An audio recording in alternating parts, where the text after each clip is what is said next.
When speaking about remains of ancient advanced civilization in Africa, everybody thinks about Egypt only. But there is much more than that. Let's visit a village in Ethiopia. It is called Yeha.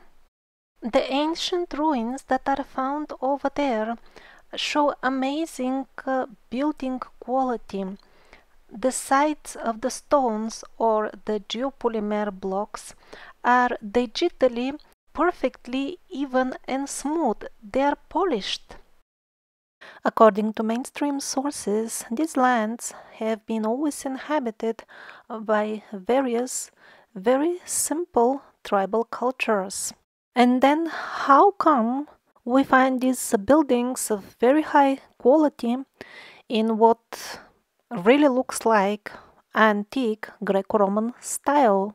The quality of this building work in this unknown village is much higher than that of the so-called supreme emperors of Rome, whose main palaces, supposedly the center of power, they are made of mud bricks, while this structure is made of big blocks, some of them reaching 2.5 meters in length.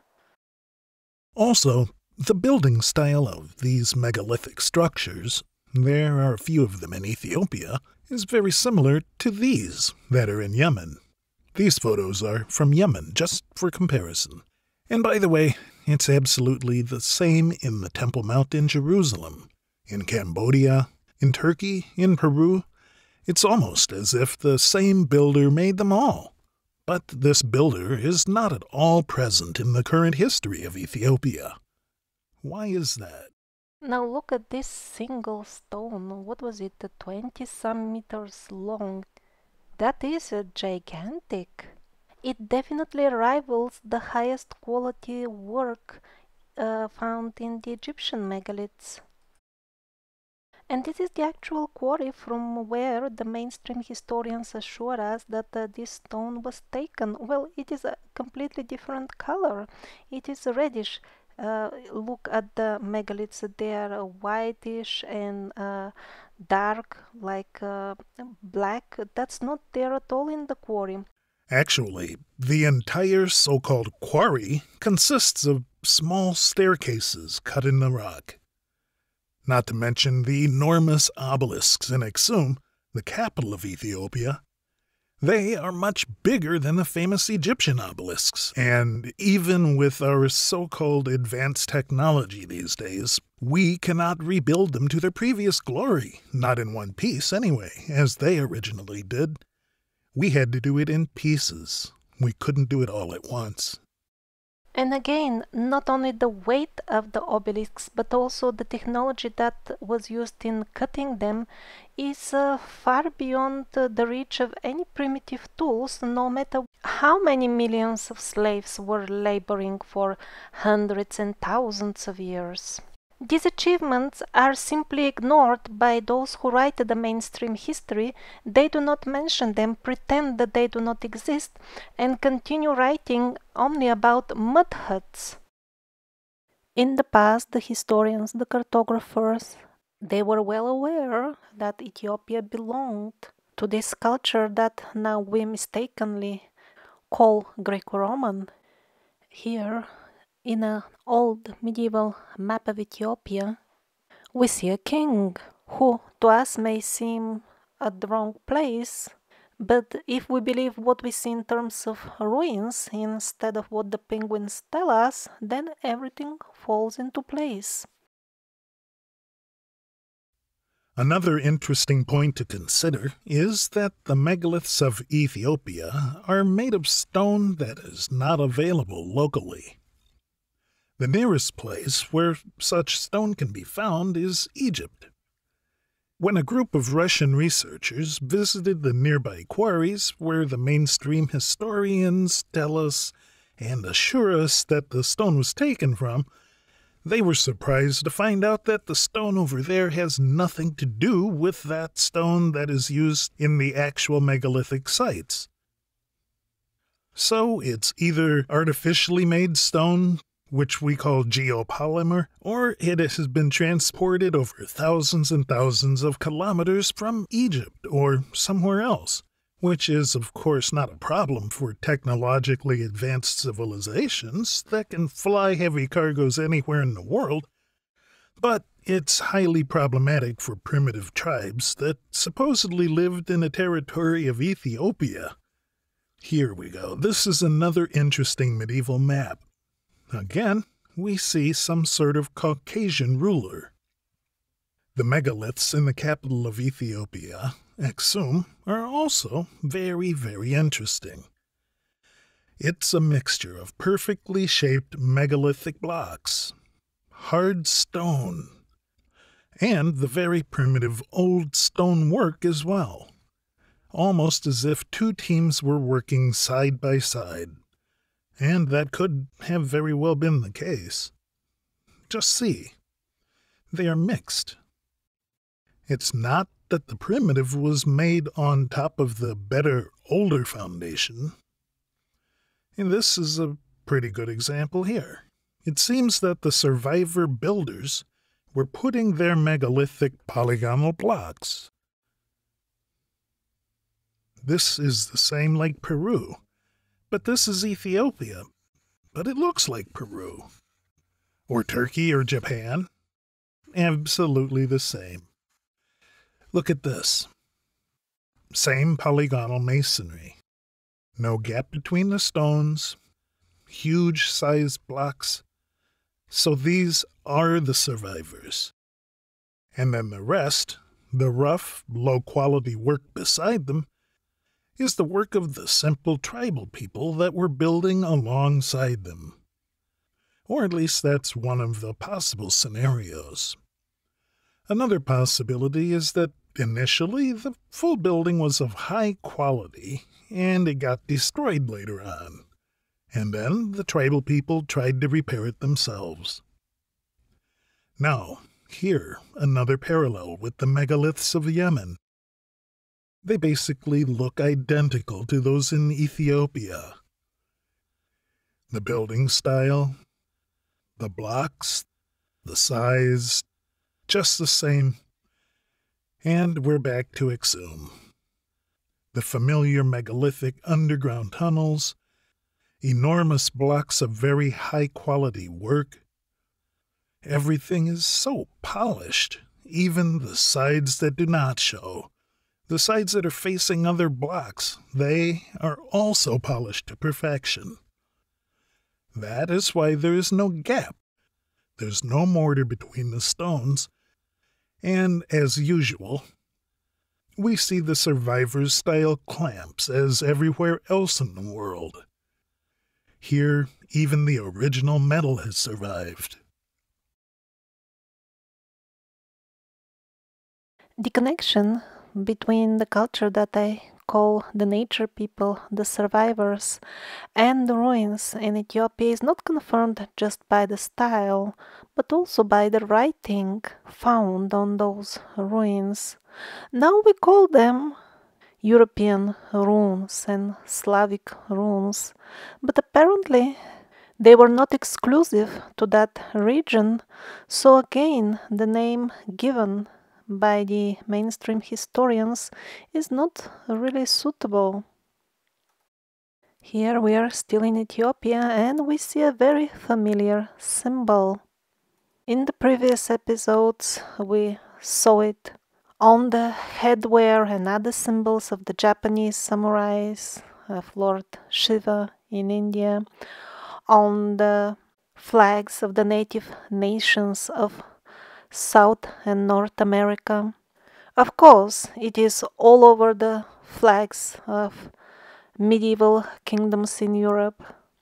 They all belong to the same culture. That's why the building style is the same, and the symbols are the same everywhere. And by the way, the village where the megalithic ruins are found is called Tieja, probably for the same reason for which one of the Japanese islands was called Yesu.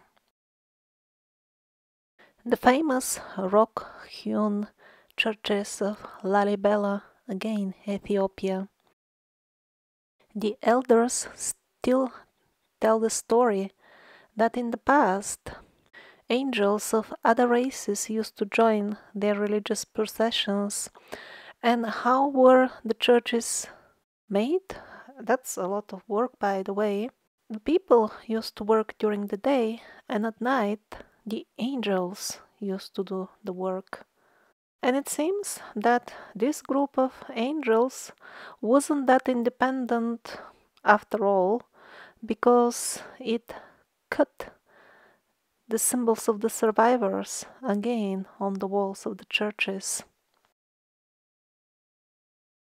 According to the locals, the king, during whose reign these churches were made, used to travel in altered states of consciousness, and in those realms he was in touch with the angels under whose guidance the churches were made.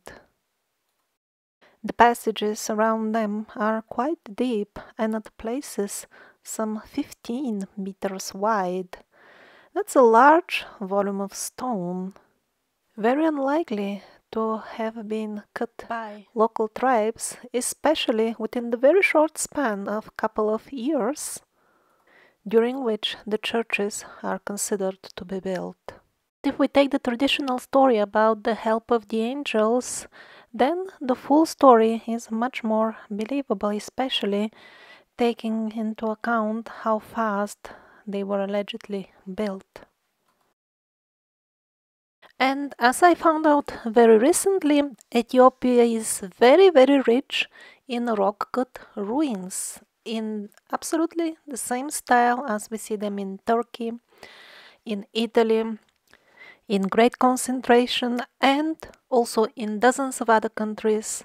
Their distribution covers most of Europe and Asia, and apparently now Africa. The same rock-cut rectangulars, which are typical for the early stages of rock cutting. All this is in Ethiopia only. And then the Derunkuyo style rock cut cities. These cavities here are rooms.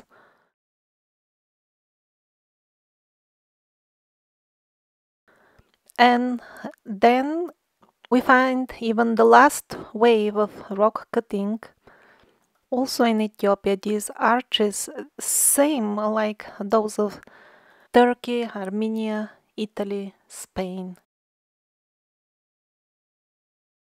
And as in all other regions, rock-cut ruins from the earlier periods were later on converted in monasteries and churches.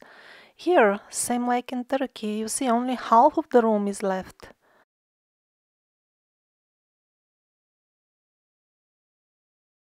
That is why they had to add patches, otherwise the rooms would be useless. The monks would roll down the cliff as they sleep, for example. So this is an example of rooms that have been patched, while this here, they did not get patched.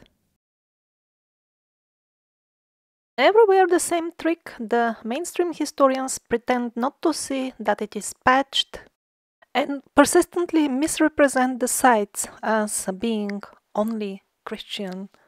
Again, the patches are obvious. Here, some of the rooms have been reduced to mere scars in the bedrock. If the full thing was as recent as we're told, then where are the remains of the rest of the structure? Even if the structure was destroyed suddenly, then it wouldn't need such a long time to erode. Still, there should be the remnants in some form. But everything has been washed away or disappeared. Same like with this Greek island. Massive rock-cut ruins. Just look at the width and height of this street or channel, or I don't know. Premises, rooms, deep underwater, well underwater. So what they do, they call the rooms caves, which is quite misleading because a cave is a natural formation. These large basins, they just ignore them because these are beaches, so apparently we can ignore them. But in one of the better preserved rock-cut rooms, somebody put some Christian paraphernalia, and now that is immediately recognized as historic site. This is Christian. This is allowed to exist in their history.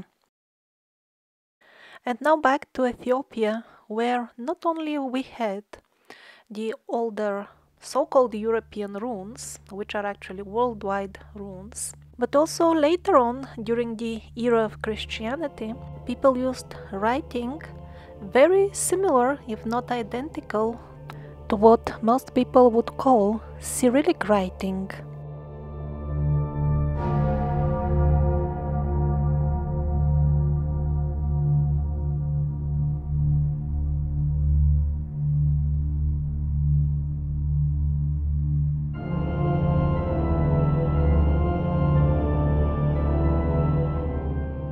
And actually, believe it or not, but in the Middle Ages, Ethiopia was repeatedly referred to as the place of Saint John the Baptist. There could be two possible reasons for this. First of all, because Ethiopia was a Christian country. Yes, here are just two of the numerous medieval quotes which you can find in the works of Anatoly Fomenko. It describes Ethiopia as a place of monasteries and bishops. It also specifies the dark-skinned monks outnumbered the white-skinned. So probably there weren't that few pale-skinned anyway. And the other reason for which Ethiopia was the place of Saint John the Baptist could have been that, believe it or not, but in the Middle Ages, Ethiopia was to be found primarily in Europe, in Africa as well, but it was a European phenomena. Yes, in the medieval books, the name Ethiopia was very often always related to, let's say, Germany or Siberia, things like that. Now, what we now call Ethiopia was called Abyssinia, mainly, so to say. Of course, other names would be used, like here, it is called India, nowadays Ethiopia. Okay, to make it more clear, even than that, here is your Ethiopian Ocean. Of course, thousands of kilometers away from any Ethiopia. And that map was not an exception. This was the norm here as well. Ethiopic Ocean. In modern language, the Southern Atlantic Ocean. So what is going on here? It is very important to understand what's going on. In the relatively recent past, they changed almost all geographical names. And that was done with the specific and very clear intention in mind to make old texts and old maps, which by chance have escaped parasitic destruction, unreadable and not understandable for the people who would come in future. So that's how they took care of the written history. Now let's see, how did they take care of the actual historic sites? Let's visit a site located in the very capital of Ethiopia, Addis Ababa. Ironically, located just outside the city's main university, in the area which is currently devoted to trash disposal, the ruins of an impressive medieval, so-called European-style fortress still stick out here and there from the trash. At places, the walls are preserved, even up to a height of about 4 meters. Remains of many towers are still seen, and the full fortress has a very regular pentagonal shape, something which is typical for the so-called European star forts. The place is neglected to such an extent that I couldn't even discover its name. Just travelers talk about some ruins next to the University of Addis Ababa, where they must be teaching history, I guess. Do they? That so-called history deals only with the illiterate Africans who lived in huts, And that is to prepare them for the next stage of the parasitic plants, where they don't even have huts anymore even. And because they know that there are still some normal people left who will realize that this is seriously wrong, for them they have a different story. You see, kindly they are giving them a small check, and in this way the good people have to become convinced that they have done everything possible.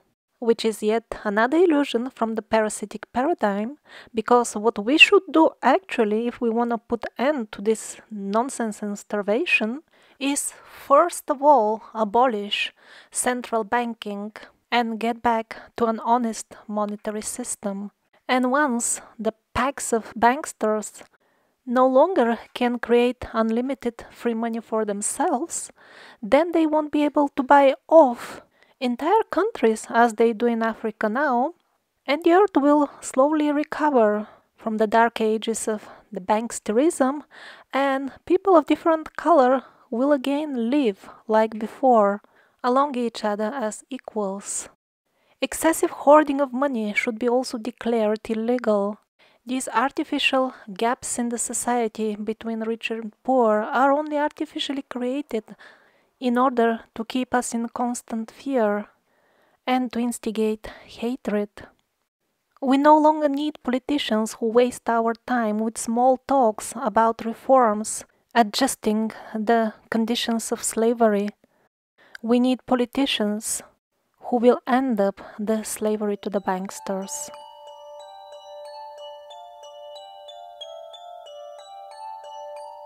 So the people of Africa, as the people of all continents, were regularly visited and helped by human and non-human angels.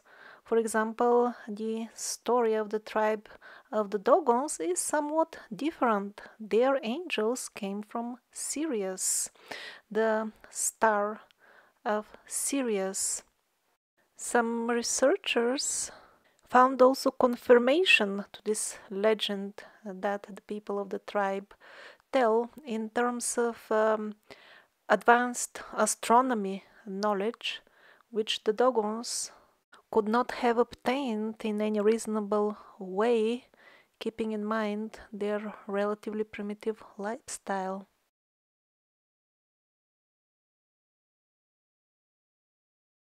So, let me show you some images of the indigenous original inhabitants of Africa. No, there's no confusion with the images. It's them. It's the Berbers. On one side, the mainstream penguins don't deny that these are the original inhabitants of northern and even central Africa. And on the other hand, they assure us dark-skinned people live in Africa because they were fried under the sun for many thousands of years, and that is why they became black. So how come some were getting fried and became black, and others were there in the same furnace conditions and remained rare and uncooked? The proper method for spotting and exposing liars has always been the same. As they continue to fabricate new and newer stories, the mountain peak of lies becomes so high that it's impossible anymore for all the stories to match. Actually, as you saw in the previous episode about Australia, I believe, the Berbers simply belonged to that initial wave of survivors' culture. As we call it, the people who tattooed their faces. And it's no surprise that we aren't being told the truth about their origin in northern Africa, because it was the same in Australia, in Peru, in China, in Siberia. Burials and mummies of Caucasian blonde people are found, but they never find time to include them in the official history. And the Berbers not only look Slavic, their writing is also very similar to the runes used in Europe. Now, the ancient African languages are basically part of this worldwide rune-like writing system. And the mainstream historians are so busy finding the differences between the different types of runes and giving them all completely different names, so that they look like a completely different writing system. They're so busy with that they fail to make the main observation, which is that on all continents without exception, these writings are found. Not even one continent is without them. That they belong to a single culture. How is it that they are assuring us that everybody evolved independently and was discovered at some point by the colonialists? But they were all using the same writing before their so-called discovery. Why is that? So they're telling me this is an African language from Sudan, 1,000 years old. Then how come I don't know any African languages and I read here words written in modern Slavic, Mikhail, Cosmos? What a joke. No, this is not some local language from Central Africa. This was language used over continents. The patterns on the traditional Berber embroidery are identical to the patterns of the Slavic people. This is a historic Berber site. The traditional outfits of the Berbers are very similar, if not absolutely identical, with the traditional outfits of some Slavic nations. What you see now are photos of traditional Slavic outfits, and if it is not the caption of the photos, I myself cannot even distinguish are they Berbers or Slavs. Although I'm of East European descent myself, if I'm shown a traditional costume, I cannot say for sure is it Berber or is it Slavic. They are identical, the costumes, and very often even the people who wear them. Despite the obvious connection between the Berbers and the people of Europe that even a small kid will notice, in the mainstream history they are viewed as absolutely independent. Credo Mutwa is a very well known and respected person in all Africa. He is a shaman and religious leader. He still remembers the old history that the native people had before the parasitic forces came and substituted it with lies. In Africa, it's the same as in all continents. The locals were visited by angels, highly advanced beings who were tall, who taught them, educated them. The locals called them Muzungu. They contributed not only to making the locals more civilized, but they also contributed in a very practical manner to the local gene pool. That's why all over Africa, sometimes people with blue eyes or blonde hair get born. So, as in all other continents, both demoniac and angelic species left their genetic stamps. In Egypt, during pharaonic times, it wasn't different at all. It's obvious from the old depictions that all races lived along each other. Only in very modern times people became racists, brainwashed by the mass media. That's what they show us there. Politicians who talk about brotherhood, love and democracy while actively implementing programs and laws which create further inequalities in the societies.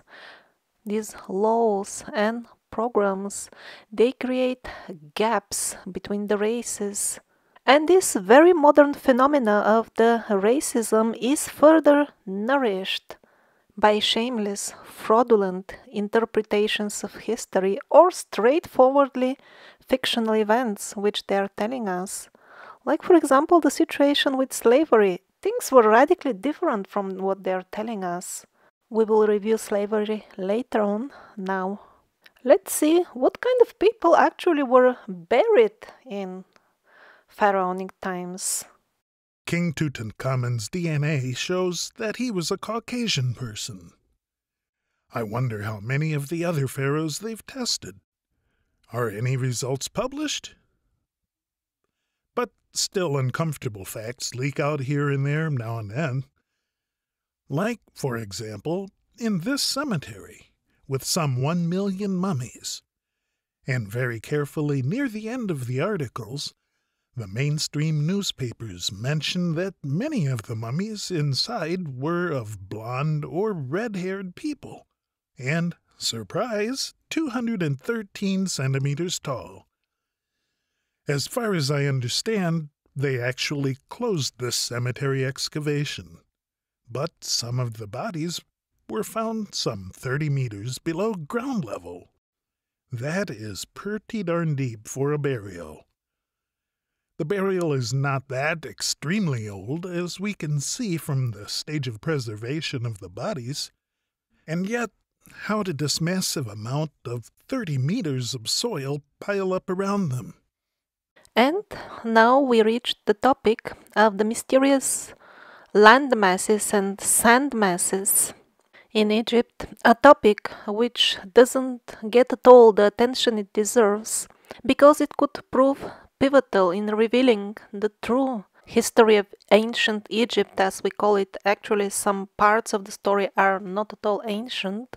And the main points here are that there is evidence showing that in pharaonic times the region of Egypt was a tropical habitat, very pleasant for habitation. On the other hand, we have evidence that it turned into a desert within a flash, while at the same time, if you open the official information on Sahara, you will find all that talk of the wind and the rivers grinding rocks into sand for millions and billions of years. Again, the full thing stinks after fraud, because the stories, they don't match at all.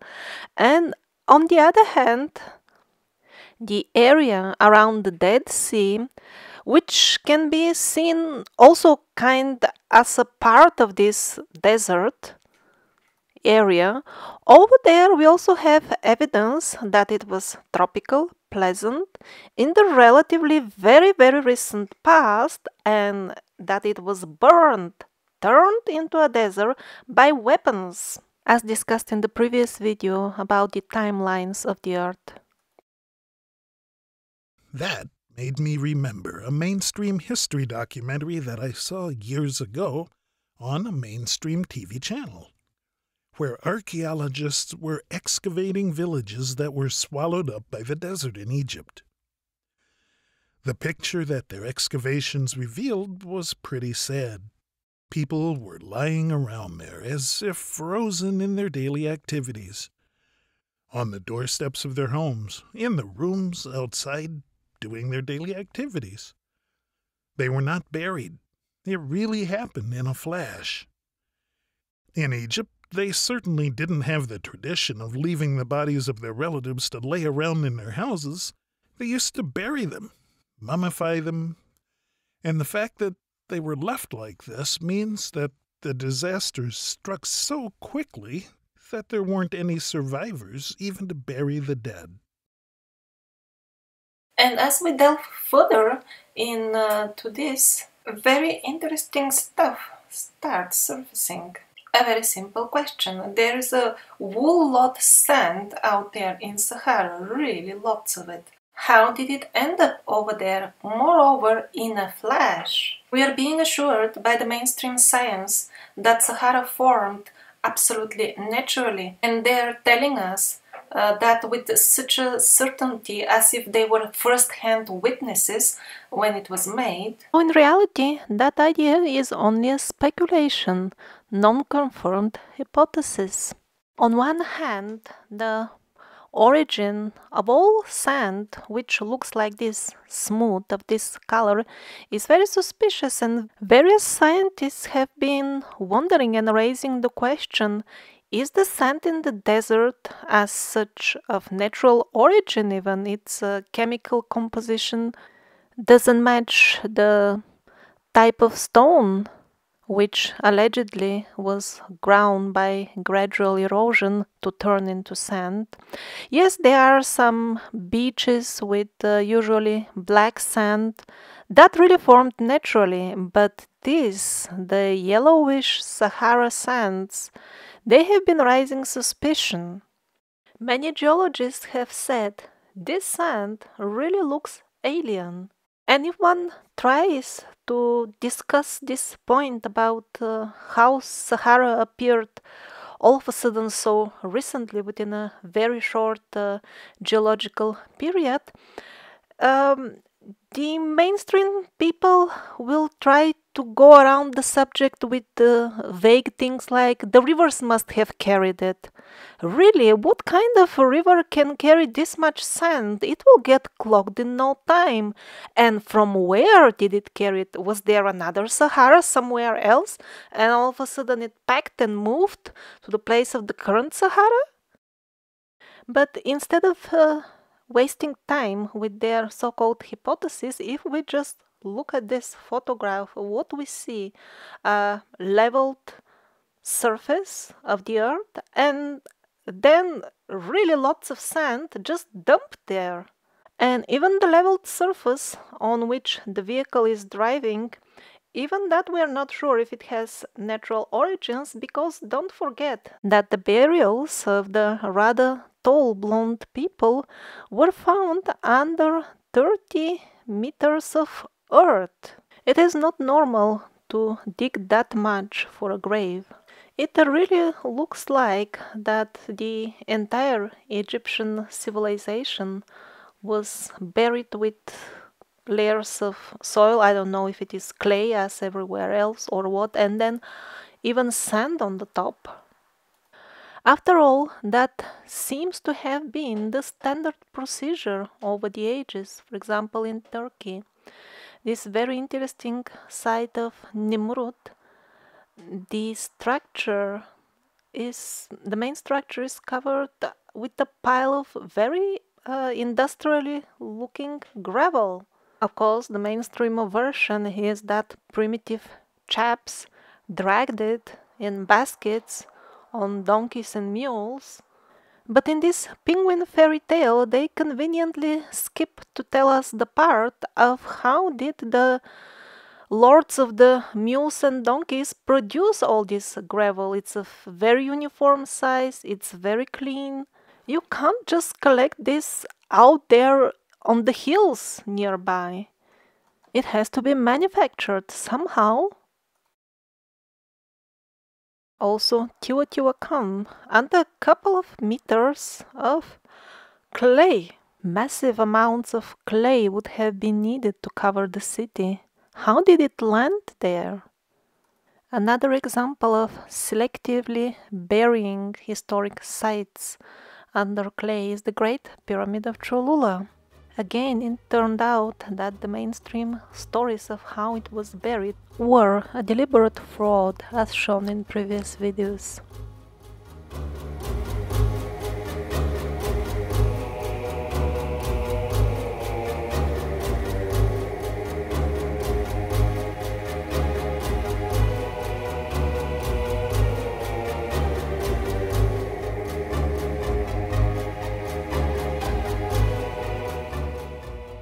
It is not that the dark Africans were just sitting and waiting for the gods to culture them.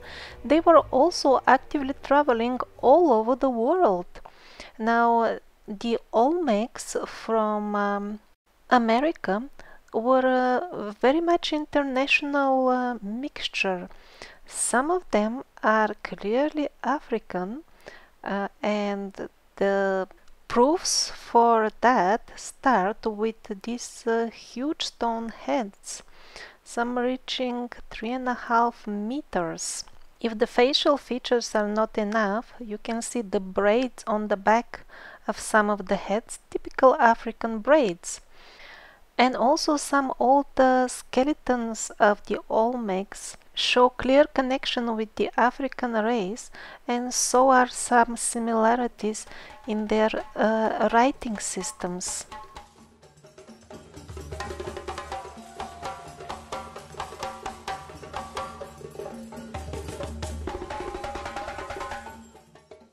Few more African faces from South and North America.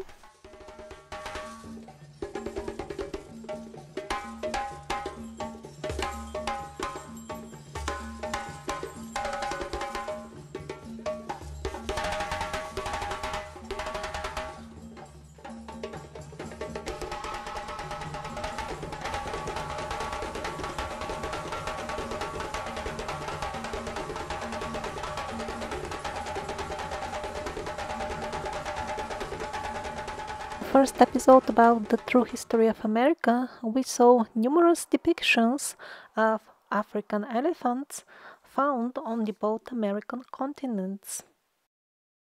The connection between the languages and inscriptions found in various locations in both South and North America are again proof of international relations. The African Olmecs had interesting friends, Chinese Olmecs, wearing the typical tattoo, face tattoo, which is one of the worldwide watermarks of the earlier waves of survivors. Or, in this case, to be more precise, people who received their culture from the survivors. The parallels are countless now. These are comparison between Chinese and Olmecs hieroglyphs. Now we have successfully managed to wipe out all Aztecs, which makes it very easy for the mainstream historians to tell us that they looked like native people, like Native Americans, but the photos show otherwise. Not necessarily all Aztecs were of African looks, but certainly there were some amongst them, as shown on this pre-Columbian mural.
And these are more African artifacts found all over South and North America. Dogon cliff dwellings from Mali in Africa. And these are cliff dwellings from North America belonging to the Anasazi tribe. They look the same as the African. Other African cliff dwellings called Tellem.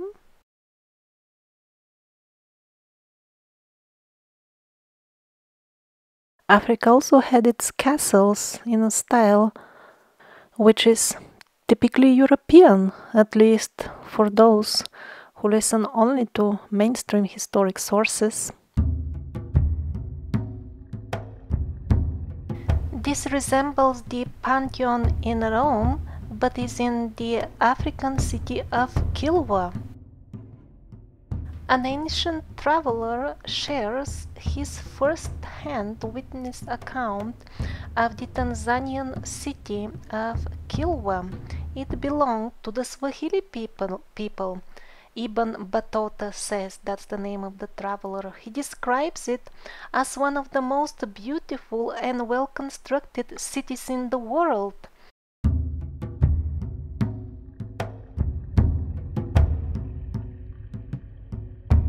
We have been led to believe that ancient Africans were jumping naked after bananas, while only we in Europe were building things like this, but this is in Mogadishu, Somalia. This is Mogadishu some 100 years ago, when people were still enjoying the culture left by the survivors for them. But after the people of Somalia accepted the new history and the new paradigm and the new advanced civilization, this is what happened to them. We don't know how many millions or even billions are pumped into that region coming from funds for spreading democracy, keeping peace, and other shameless lies, while I have heard from people who have been personally there that the situation with the so-called wild pirates has absolutely nothing to do with what we are told by the mass liars media. The so-called wild pirates, they enjoy very well functioning top modern communication system connected to satellites, of course, because there is no official ground telecom connection or whatever you call it. So what to speak of anybody fighting them? They're being given help to destabilize the region. Africa was well connected to the world, with modern, for its time, poets, and was minting its own coins. Coins that were used as far as Australia. At that time, the African people were respected as members of this worldwide culture and were traveling freely, not as slaves. This clearly African person lived on the shore of the Black Sea. As we saw in the previous episode, people from Africa wearing typical African skirts and accompanied by live giraffe were even depicted on the walls of an Indian temple. And on the other hand, Indian artifacts are found in Africa. Africa was not at all backwards. We've been lied to about it. And the reason for which they want us to believe that Africa was backwards is to convince the people of Africa to accept the fraudulent loans of the Western banks. And once they fall into that trap, the land is owned by the foreign big corporations, the people are driven away, either killed or starved. Local criminals are put in the respective governments, all financed by the funds for spreading democracy. And whoever has been left alive by the wars, from the simple people, they can fend for themselves on the garbage piles.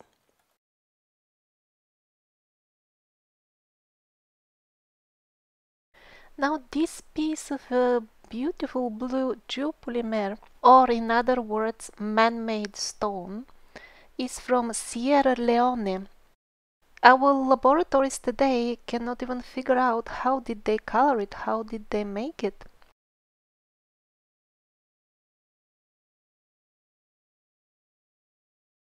This site is in Ghana and very much resembles the European so-called kurgan structures. Now look at this African ruler or king, I don't know who is he, important person from Benin.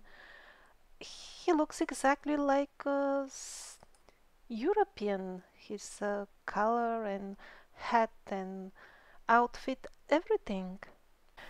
Well, in general, I must say mainstream history is being quite unfair to the African continent. presenting them like semi-dressed people without any culture and living only in mud huts, while the civilization that we have is attributed only to the Europeans who supposedly came up with it. No, they did not come up with it. We all inherited it from the old civilizations.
The colonialists did not bring any culture to Africa, they only destroyed as much as they could, and whatever they couldn't tear down, for that they hired corrupt historians who wrote down a new history for them, according to which all the old buildings remaining from the culture of the survivors were relabeled as colonial.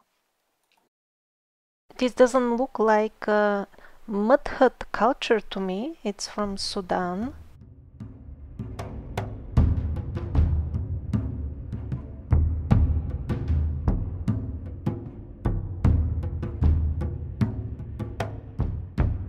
The southern parts of Africa are home to millions, yes, quite few millions of circles. Some of them are simply earthworks, while others are proper stone ruins, some of them quite impressive. Official archaeologists are not interested in them. They don't conduct any excavations on them, which is of course a sure sign that they will not fit in their expectations. And indeed, these circles are somewhat odd. Many of them don't have doors or windows. Apparently, that means not much to official historians, and they continue referring to them as cattle compounds, built for all kinds of flying cattle, apparently.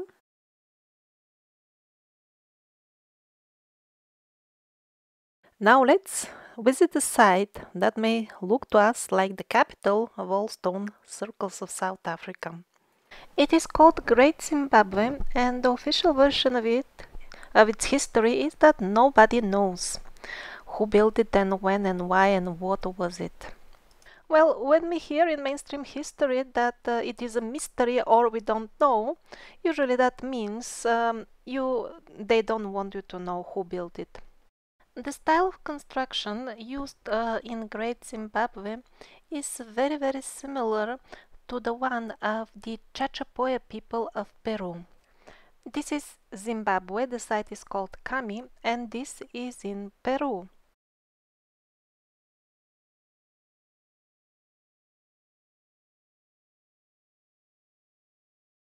Now the circles in Zimbabwe don't have much decoration, but this is the main one. This is in Zimbabwe, and now this is in Peru.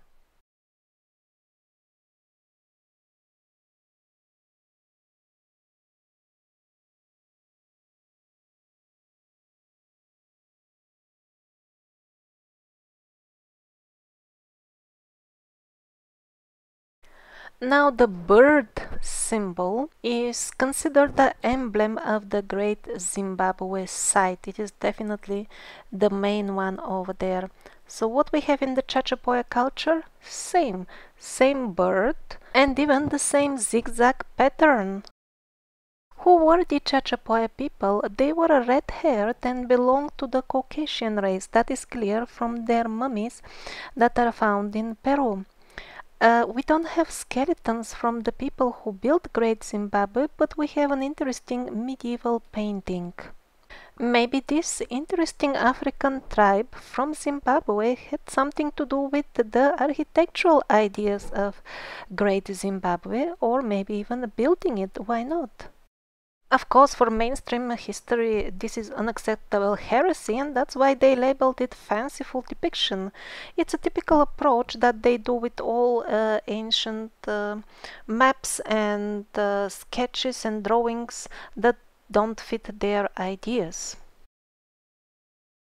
If you want to get a real feel of how was it to live in this type of dwellings, you can visit the Italian village of Alberobello, where we have that very same style of architecture, but much better preserved.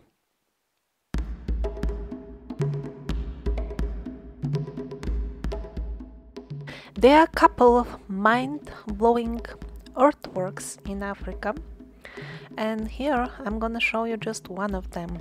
It goes across several countries: Namibia, Botswana, Zimbabwe, Zambia and Angola. Not only the canals are dead straight, but they also continue in that way for hundreds of kilometers.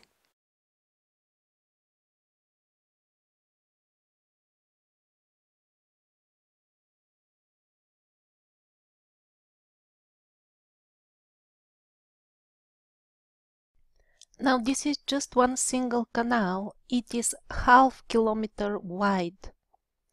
This is just huge. Now the straight lines, dead straight, go on for over 400 kilometers. And I even haven't marked all of them. This continues here as well. These are also canals, so it is much more. Yes, much more. Hundreds of kilometers. Was this made by primitive people living in mud houses and carrying the earth in baskets? I personally cannot believe it because, first of all, the amount of time invested, if somebody starts calculating, will reach a dead end to start with. And second of all, if the work was engineered and carried out by simple people on ground level, it would have followed, most likely, the natural curves of the terrain, which it doesn't. The scale of the full thing leaves the impression that it has been done from above. These are hills. I mean, did they really dig by hand to dig out the hills and remove them? No, I really don't believe this. The area covered by this particular system is at least some 1,000 kilometers in diameter. This is huge. You can fit a couple of entire European countries in it. So what is the purpose of this enormous canal structure? Initially I thought it's actually irrigation, but later on, as I noticed one detail, I think most likely it was something else, because do you see here how we have another grid crossing the better visible grid at an angle? It is not very well visible, but if you spend some time, you will notice it. Basically, whatever gigantic, I don't know, bagger or whatever streams of sound was clearing all this, sometimes did it in that direction and they did it in this direction. So it looks like they were doing something with the area, clearing it up, leveling it, or so many other possibilities. They could have been testing the earth below for something to mine, or this is part of some sort of mining, or maybe it was a weapon, or maybe they were simply archiving parts of the earth for the future civilizations to come, or maybe because the earth is an artificial creation as such anyway, maybe these are patterns left from the time when they were shaping the earth, like they grew a couple of mountains made of stone, and then exactly like an artist plays with the clay, maybe they, yeah, let's make a valley here. Or maybe an entirely different reason that we can't even imagine, because the full thing is beyond our scale of understanding.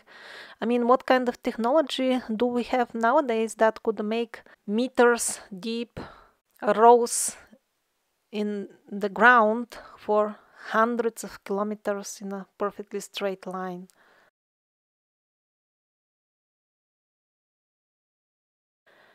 Since vast areas of Africa are scarcely inhabited or practically uninhabited, there are well preserved lifelines in Africa, like this grid, for example. These lines are not modern roads. This is one example. A line, actually, this is a dam and a line next to it. Some sort of farm and modern road here. This is the line. It's definitely not another road because here is a usable road, and it goes through terrain that doesn't allow cars. You know, there is water, there's it's uneven, so this is one of the many instances that proves that these lines are not some sort of modern roads. Now here a line can be compared to actual modern road. This is the modern road that is servicing these power poles or whatever it is. So you can see the modern road is actually only one lane. You don't need more in the desert. It's much smaller and it's not straight. It follows the terrain. While the line is of completely different nature.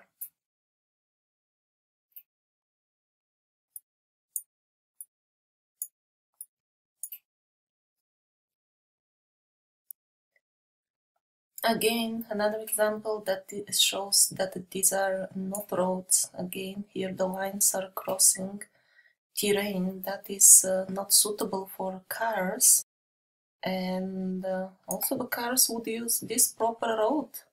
It has got a bridge, so these are definitely not some sort of modern roads.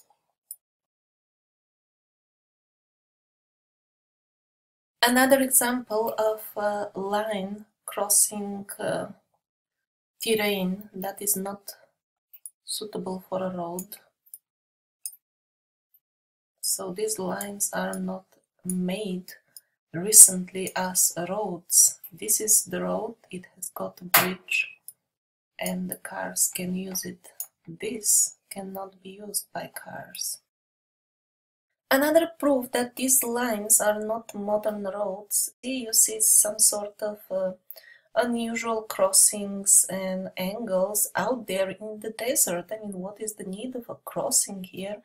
And it's not following the terrain. If it was a car track, it would be like this. You know, there would be no need of these angles. And this is all over the desert where there is nobody anyway. Yet another case showing that these lines have nothing to do with modern roads is this. First of all, this line goes through mountains here. That also gives some hint that It is made by some sort of technology that is not familiar to us, probably from above. Because if it was done on the ground, this would be, you know, difficult to crawl up like this and navigate in a straight line.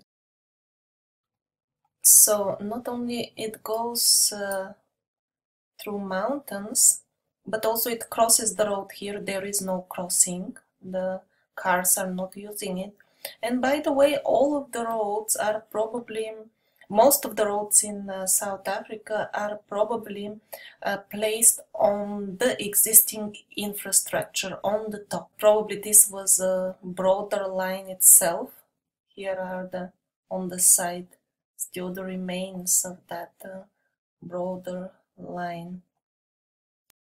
Now this is interesting.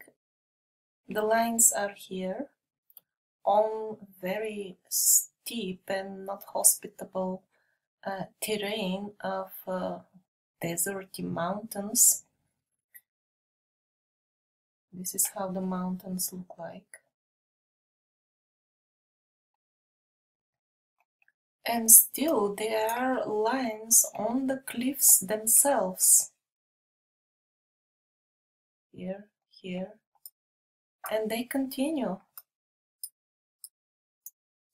They continue. This is impossible for a car, for a modern car, to have done this. And yet the lines continue, which is another proof that they were made from above with some sort of technology. Not only these lines are obviously not roads, but also they are not fences for cattle, because there is a lot of cattle industry in these semi-deserty parts of Africa. You don't put a cattle fence going off cliffs or crossing highways. Also, for obvious reasons, in this area the farmers don't use like permanent heavy fences, but they use this type of fences, which do not mark the land as such. What to speak of the very thick lines, which can be thicker than modern roads even. And even if somebody argues that, you see, the fence itself doesn't make a line, but there is always a road next to it made by the farmer who is servicing the cattle. Well, anybody can open Google Earth himself, and all the dirt roads in the countryside, they're clearly visible. They look like a pair of tracks next to each other, and they do not look like the lifelines. Kind of dams. This must have been a very old dam. Definitely it's not a modern creation. It's so eroded.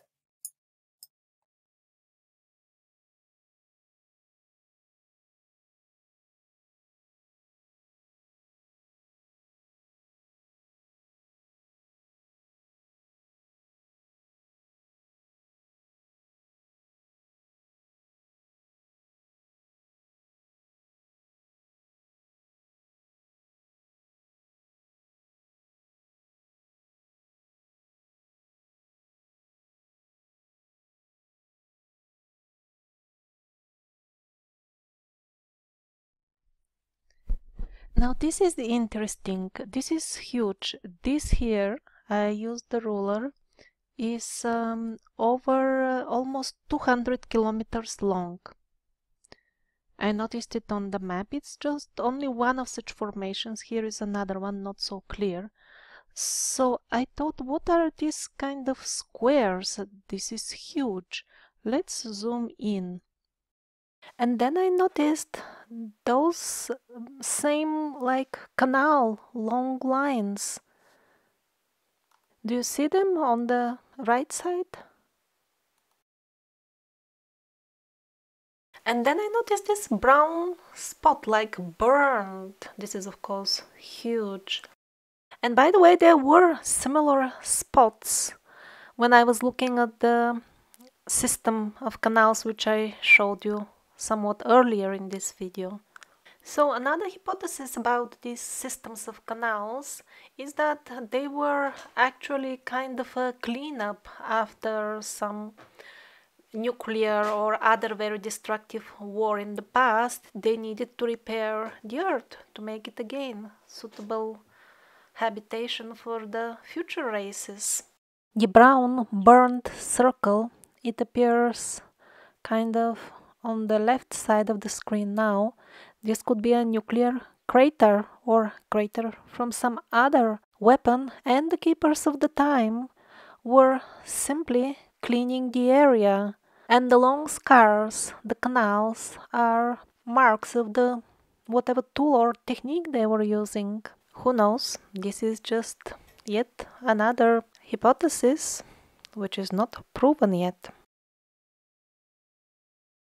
And this image illustrates how the bigger canal-like systems are connected with the relatively smaller lines. Not that we can understand much, but one thing is sure, they are connected very, very much.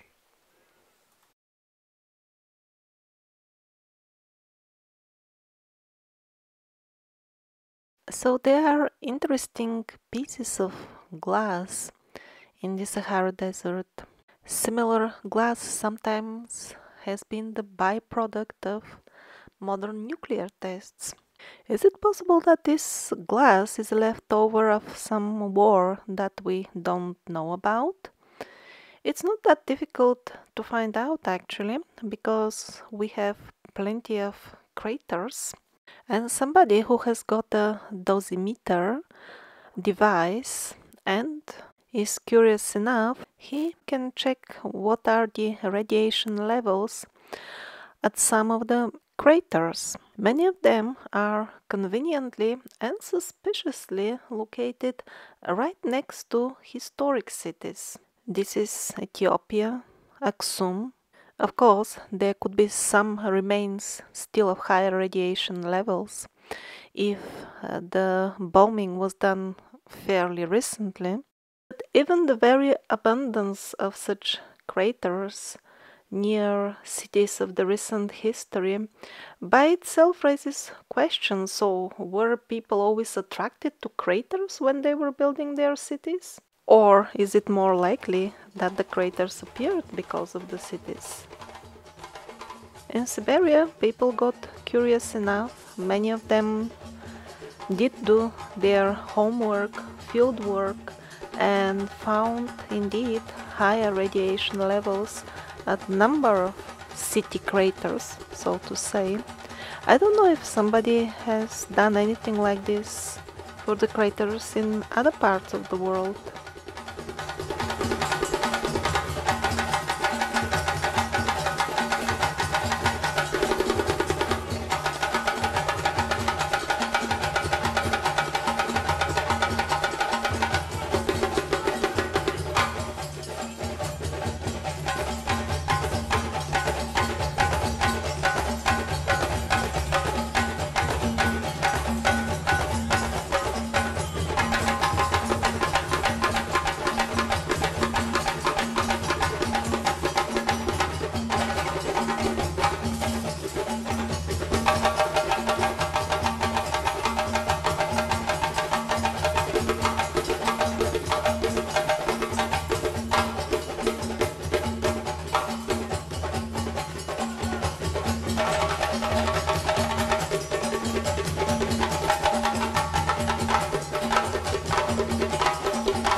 There are a number of salt and sulfur lakes in Africa. Some of them could be natural formations, yet other could be tailing ponds, leftovers of the mining of the previous civilizations.